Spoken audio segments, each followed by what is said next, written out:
Good morning, friends, neighbors, fellow YouTubers. Well, we're at this house getting ready to change out the air handler in the real world. Because what's behind that door is the real world. It's no lab situation. It's not rehearsed. It is actually 100% on the job video. Anyway, so the air handler blower motor is out. It's 23 years old. Something's been living in it, and I've got to pump it down. So what I've done is I've closed my liquid line, and I'm gonna push the contactor in and pump it down, and see if I can't get it all to go in there. We'll see you in the install. All right, so here we are down in the crawl space where this thing's getting changed out. But I want you to look at something. See the drain line? There's no trap in it whatsoever. And the inside of the air handler is completely soaked. And I want you to look at this right here. Look at that.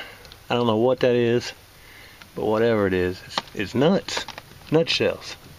Something's been living in here. So I came here yesterday. The motor wasn't working. It's got corroded wires because of all the water.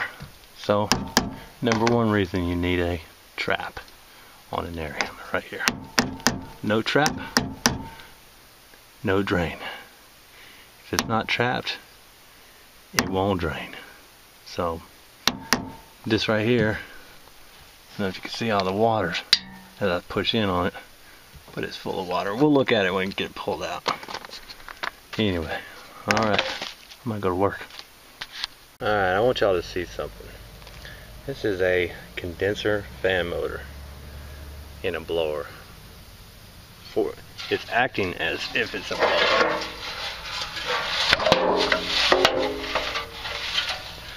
Alright, so here's what happens if you don't use a trap. Look at that. That thing just came right off.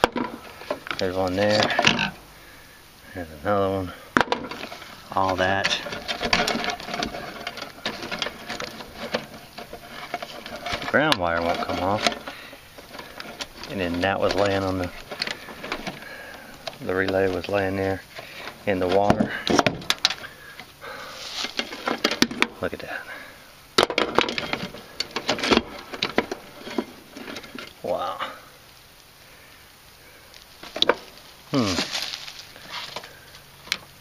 Bad shape. Bad shape.